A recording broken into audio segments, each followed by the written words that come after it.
It's only a game. Why you have to be mad?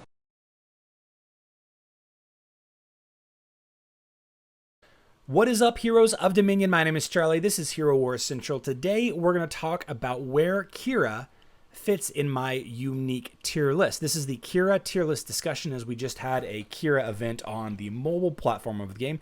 Keira isn't different on mobile than Facebook, so this will generally apply. This video will generally apply to both platforms. But let's quickly talk about my 5 tier lists that I made. My live stream and we have more of a utilitarian tier list, than a power level tier list. So if you're looking for how Keira stacks up in power level with other marksmen or other warriors, this is not the tier list video for you. This is more about how well she fits in with teams, how much utility she brings. Do you build a team around her? Do you not build a team around her? Is she even worth leveling? That's what my tier list is about. Excuse me. So, Keira is a middle line fighter. She's a marksman. Her main stat is agility. She provides her own armor penetration. You can see down there at the bottom. One of the top physical attack and armor penetration heroes in the game. And she doesn't have legs. More on that later. So her gray ability, her ultimate ability, is Keira launches a whirlwind of blades. The blades reach the furthest enemy and then return, dealing damage to enemies as they fly and silencing them for 4 seconds. This has got a 30% attack modifier on the ability, but it also has that 4-second silence, which is fantastic against casters, any mage or any healer. And you're going to see in these next 3 skills that Keira has a skill set. Her toolbox is very nice. It works very well together, and she does a lot of area of effect, or AoE damage, multi-target damage. She does a ton of damage to everyone really fast, which is kind of her downfall. We'll talk about that maybe a little bit later. But let's talk about those other 3 abilities. Her green ability is Enraged Soul. This speeds up Keira for a short amount of time. This speeds up her basic attacks. That is her, her basic auto attack, and it also decreases the amount of time between triggering her various abilities that aren't her ultimate. Okay, makes her auto attack much faster. And about that auto attack, that basic attack, the blue ability, Dancing Blades. This is a passive skill. Now, all of Keira's basic attacks will ricochet between all of the opponents, not just the frontline enemy, but all of the enemies. The ricocheting blades deal 25% of basic attack damage on each hit. So she's hitting multiple heroes, and she's doing 25% of her main attack on all of the heroes in the back, which oftentimes is a lot of damage when you're talking about a squishy healer or a squishy mage in the back. Maybe a squishy support hero like Faceless, something like that. So you can already see, with Enraged Soul speeding her up, and her basic attack, her auto attack, whatever you want to call it, is hitting multiple enemies. She's already putting out a ton of damage. But now we have the Violet skill, which is yet another passive skill. This states that if the enemy's armor is lower than Keira's armor penetration, her basic attack deals extra damage. And this is a pure damage. This extra damage is pure damage. So now, not only is she attacking faster every 10 seconds, not only is she hitting everybody on the entire team with every basic attack, but she's also dealing extra pure damage, generally speaking, extra pure damage to the opponent's all 5 heroes. Now, often is the case that if there's an armor buff, an armor artifact buff on the opposing team, that kind of slows it down. If you're dealing with high armor targets like the tank or maybe a Martha in the back, then also also this will be slowed down a little bit. But often is the case that Keira kills you before you can proc your artifact weapon. She's that strong. She's that fast at attacking. Incredibly powerful damage dealer. But one of the things you have to be careful of with Keira is that attacking the opponents all at once will allow your opponents to gain energy a little faster. So if they can survive, if your opponents can survive the initial onslaught of Keira, her Blade Whirlwind and her area of effect multi-targeting attacks, then there's a good chance that you're going to lose the fight because the opponents all have charged abilities much faster than you do. So beat him quick. Kill him quick. Keira has 3 skins. Her basic skin is an agility skin. Her blooming skin is a physical attack skin. And then finally, her winter skin is an armor penetration skin. And the order that you should level the skins up, if you are lucky enough to get the winter skin, as it's not available everywhere, is armor penetration, then physical attack, and then finally agility. Now, compounding on that, her glyphs. You want to level up armor penetration, physical attack, agility, health, and then armor. For all attackers, all damage dealers, DPS, hitters, whatever you want to call them, you always want to level up the penetration stat first, right? This is not talking about support damage dealers like Elmer or Ching Mao or Astrid and Lucas. If you have a primary damage dealer, we're talking Keira, we're talking Ginger, we're talking Kark, Lars, Orion. Primary damage dealers always level up their penetration first. All right.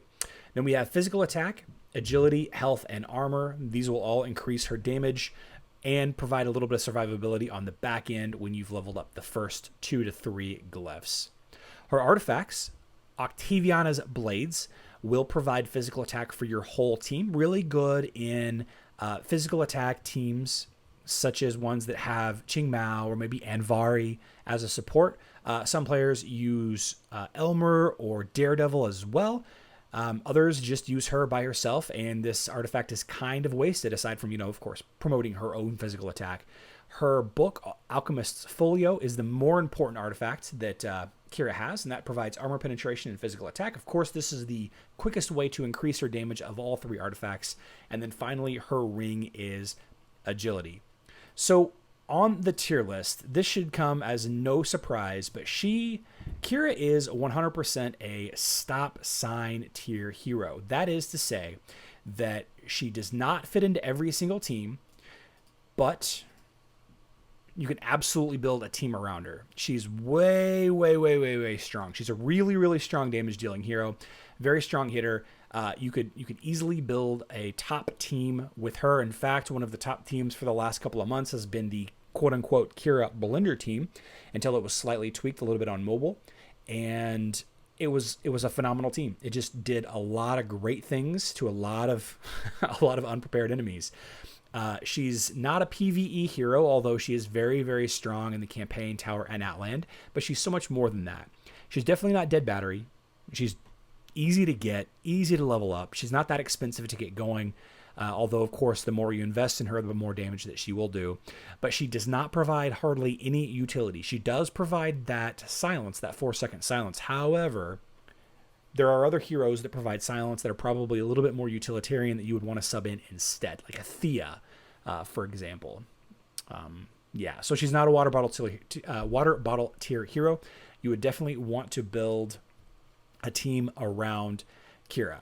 So I want to quickly talk a little bit about some Keira teams that I've seen in the past.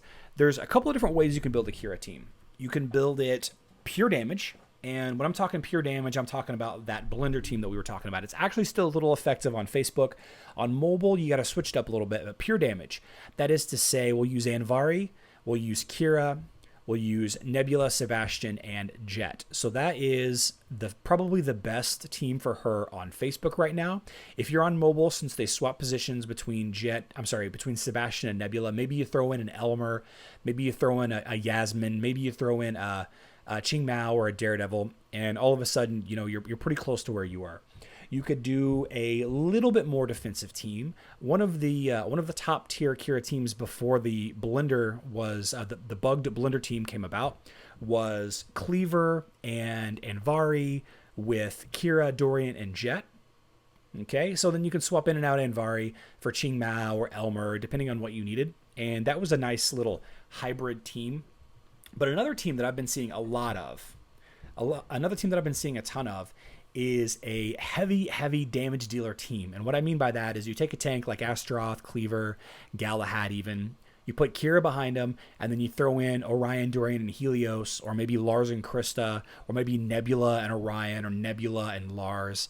And the whole thing is designed for massive area of effect, massive multi-target damage, as quickly as you can. It's a different style of attacking than the Keira Blender team, but it's nevertheless still pretty strong. So however you want to build Keira, really all you need to do with Keira is provide a tank, provide an okay healer, a hybrid healer would even work, such as Celeste or Maya, or Dorian would work very well. Nebula next to Keira works extremely well, but you can't put Nebula and Celeste and Keira on the same team. It's kind of a waste. Lots of ways to build Keira. She's a super strong hero, and if you're leveling her up, you will not be wasting resources, as she can easily be found in many players' top 15 heroes. All right, so let me know in the comments down below what you guys think about my my tier for Keira. How do you build Keira teams? I'm curious. Let me know down in the comments down below. We can check that out. Maybe we can chat a little bit more about the Discord if you want to join that. But if you found this video helpful or educational or just funny, then go ahead and click that like button. Maybe click the subscribe and turn on the bell notifications to never miss one of my videos. But until the next one, I love you all and good luck in Dominion.